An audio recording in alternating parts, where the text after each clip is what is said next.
International standards తో quality education అందిస్తుంది futuristic edu initiatives. సుమారు మార్నింగ్ 8 గంటల టైంలో 8 నుంచి 9 టైంలో మాకు ఒక 112 కాల్ వచ్చింది. ఎవరైతే ఈ వర్షిని అపార్ట్మెంట్స్ ఉన్నో అందులో ఒక నైబర్ మాకు కాల్ చేశారు. ఇలాగా వర్షిని మా అపార్ట్మెంట్ పక్క అపార్ట్మెంట్లో ఇలాగ ఫైర్ యాక్సిడెంట్ అయింది, ఎవరికో మంటలు అంటుకున్నాయని ఆవిడ ఫోన్ చేసింది. ఫోన్ చేస్తే మా వాళ్ళు వెంటనే అక్కడికి రష్ అయ్యారు.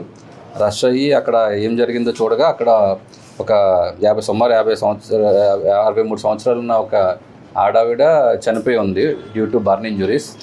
అప్పుడు మనం అక్కడ ఫస్ట్ ఆఫ్ ఆల్ దాన్ని మనం అక్కడ వాళ్ళని విచారించగా అక్కడ వాళ్ళ కోడలు వాళ్ళందరూ కూడా ఇనిషియల్గా ఇది ఫైర్ యాక్సిడెంట్ వల్ల షార్ట్ సర్క్యూట్ వల్ల చనిపోయిందని చెప్పి వాళ్ళు చెప్పడం జరిగింది. సో ఇనిషియల్గా మనం ఆవిడ చెప్పిన దాని ప్రకారం ఇది ఫైర్ యాక్సిడెంట్ అనుకుని మనం అన్యాచురల్ డెత్గా ఫస్ట్ భావించాం. తర్వాత విచారించగా మాకు లోతైన దర్యాప్తు చేయగా మాకు ఇందులో తెలిసింది ఏంటంటే కోడలే దీంట్లో అత్తగారిని చంపినట్టు తెలుస్తుంది.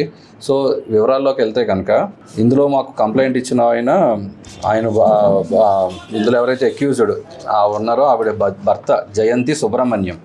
ఈయన పౌరహిత్యం చేసుకుంటూ ఉంటాడు.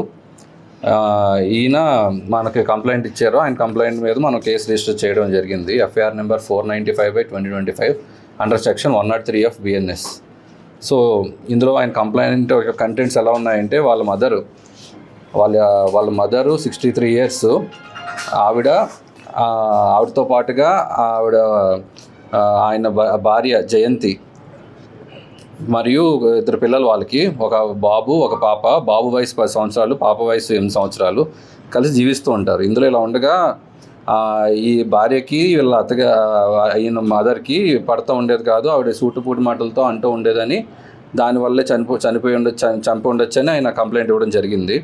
సో దీంట్లో మనం విచారించగా తెలిసింది ఏమిటంటే ఈ లలితాదేవి గారు ఎవరైతే కోడలు ఉన్నారో ఆవిడ చెప్పేది ఏంటంటే మా అత్తగారు నన్ను ఎప్పుడూ కూడా పెళ్ళైనప్పటి నుండి కూడా సరిగ్గా చూసుకునేది కాదు, ఇల్లు శుభ్రంగా ఉంచట్లేదని, అలాగే ఎక్కడికి వెళ్ళినా సూటిపోటి మాటలతో తిడుతూ ఉంటుందని, అలాగే అందరి దగ్గర నా గురించి చెప్తూ ఉంటుందని చెప్పి చాలా బాధపడేదాన్ని. దానివల్లే నేను ఆమె వేధింపులు ఈ మధ్యన మరీ ఎక్కువైపోవడం వల్ల నేను ఏదో విధంగా ఆమెను చంపాలని ఆవిడ డిసైడ్ అయింది. సో దీంట్లో భాగంగా ఆవిడ ముందు రోజు రాత్రి అంటే 6వ తారీఖు రాత్రి సుమారు 7 గంటల సమయంలో బండిలో పెట్రోల్ కొట్టించుకుంటాను అనే దాంతో ఆవిడ బండిలో పెట్రోల్ని ఒక వాటర్ బాటిల్లో పెట్రోల్ కొట్టించుకుని దాన్ని పక్కన పెట్టుకోవడమే కాకుండా దాన్ని నెక్స్ట్ రోజు మార్నింగ్ వీళ్ళ హస్బెండ్ ఎవరైతే సుబ్రహ్మణ్యం ఉన్నారో ఆయన ఉద్యోగానికి వెళ్ళిపోయిన తర్వాత పిల్లలతో మీ నానమ్మతో దాగుడు మూతలు ఆడదామన్న దాంతో ఆమె చేతులు కాళ్ళు కూడా కట్టేయడం జరిగింది. కట్టేసి సడన్గా తెచ్చుకున్న పెట్రోల్ ఏదైతే ఉందో అది ఆవిడ మీద వేసేసి అక్కడ ప్రమిద ఉంటే ఆ ప్రమిదని ఒత్తిని ఆవిడ మీద విసరడంతో అది మంట అంటుకుని దాని ద్వారా ఆవిడ చనిపోయింది.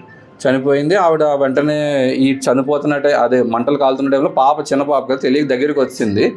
పాపకు కూడా కొంత గాయాలు అవ్వడం జరిగింది. సో దాని తర్వాత ఇది జరిగింది. ఇలాగ పక్కన తర్వాత ఆవిడే కేకలు కూడా వేసింది.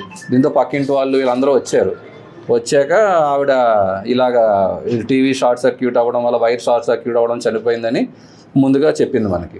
దాని తర్వాత మన దర్యాప్తు చేయగా సతీష్ గారు వెంటనే అక్కడికి రీచ్ అవ్వడం జరిగింది. దాంట్లో మనం ఇన్వెస్టిగేట్ చేయగా ఆవిడ బ్రౌజింగ్ హిస్టరీని కూడా అందులో భాగంగా మనం వెరిఫై చేయగా అందులో ఎలాగా చంపచ్చు, ఒక వ్యక్తిని ఎలాగా మనం తెలియకుండా ఎలా చంపచ్చు ఆవిడకి తెలియకుండా అని కొన్ని సెర్చెస్ మాకు అనిపించినాయి. సో దాని మీద మా అనుమానం బలపడి ఫర్దర్గా ఆవిడని క్వశ్చన్ చేయగా ఆవిడ జరిగిందంతా చెప్పడం జరిగింది. ఆవిడ మా అదుపులో ఉన్నది, ఆవిడని తొందరలో రిమాండ్ కూడా పంపడం జరుగుతుంది. సో ఇది ఈ కేసు గురించి డీటెయిల్స్ అండి. ఇంకేమైనా డౌట్స్ ఏమైనా?